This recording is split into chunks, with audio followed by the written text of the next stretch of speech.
Hi friends, എല്ലാവർക്കും ഇന്നത്തെ വീഡിയോയിലേക്ക് സ്വാഗതം. ഇന്നത്തെ വീഡിയോയിൽ കുറച്ച് ഡെയ്സി റീപോട്ടിംഗ് ആണ്.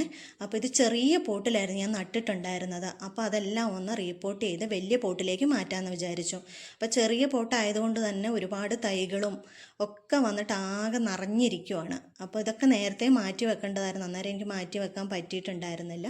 അപ്പോൾ ഞാനിതിൻ്റെ കുറച്ച് തൈകളൊക്കെ എടുത്ത് മാറ്റി വെച്ച് പുതിയ പോട്ടിലേക്ക് മാറ്റി നട്ടു കൊടുക്കുക. ഞാനിതിൻ്റെ മീഡിയമായിട്ട് എടുത്തിട്ടുള്ളത് മണ്ണും മണലും മാത്രമാണ്. പിന്നെ സാഫും ഇട്ട് കൊടുത്തിട്ടുണ്ട്. പിന്നെ നമ്മുടെ മണ്ണുമായിട്ടൊന്ന് ചെടി സെറ്റായതിന് ശേഷം മാത്രമേ ഞാൻ എന്തെങ്കിലും വളങ്ങൾ ഇട്ട് കൊടുക്കാറുള്ളൂ. ഇതൊക്കെ നിറയെ പൂവിട്ട് നിൽക്കുവാണ്. ഇത് കണ്ടോ, നിറച്ചും മൊട്ട് വന്ന് നിൽക്കുവാണ്. പക്ഷേ അതിൻ്റെ ചോട്ടിൽ നോക്കി ഒരുപാട് തൈകളും ഉണ്ട്. തീരെ ചെറിയ പോട്ടിലാണ് അതുള്ളത്.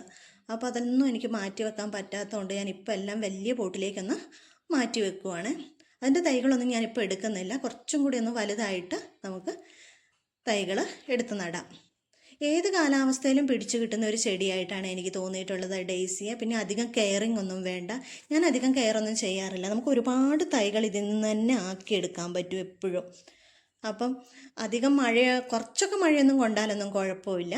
അപ്പോൾ അധികം മഴ കൊള്ളാണ്ടിരുന്നാൽ മതി. പിന്നെ അതിൻ്റെ ചോട്ടിൽ ചീഞ്ഞ ഇലകളൊക്കെ വരുന്നുണ്ട്. അതൊക്കെ ഒന്ന് കളഞ്ഞ് നല്ല വൃത്തിയാക്കി വെക്കുവാണ്. ചെടികൾ അങ്ങനെയൊന്നും നശിച്ചു പോവില്ല. അപ്പോൾ എനിക്കൊരു 4 കളർ ഡെയ്സി ഉണ്ട്. അപ്പോൾ അതിൽ നിന്നൊക്കെ എനിക്ക് ഒരുപാട് തൈകളുണ്ട്. അപ്പം ഞാൻ ഈ തൈകളൊക്കെ ഇങ്ങനെ ചെറിയ ചെറിയ കവറിലാക്കി വെക്കും. ആ കവറിലാക്കി വെച്ച തൈയാണ് പിന്നീട് ഇങ്ങനെ പോട്ടിലേക്ക് മാറ്റുന്നത്.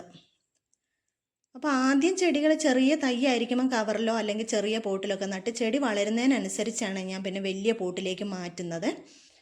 അപ്പോൾ ഇതിനൊക്കെ തൈകൾ വന്നിട്ടുണ്ട്. അപ്പോൾ ഞാനതെല്ലാം ഒന്ന് വലിയ പോട്ടിലേക്ക് മാറ്റി കൊടുത്തു. ഇനി ഇത് ഞാൻ നട്ട് കഴിഞ്ഞിട്ട് സാഫാണ്, ഇന്ന് സാഫ് കലക്കിയിട്ടൊന്ന് ഒഴിച്ചു കൊടുക്കും.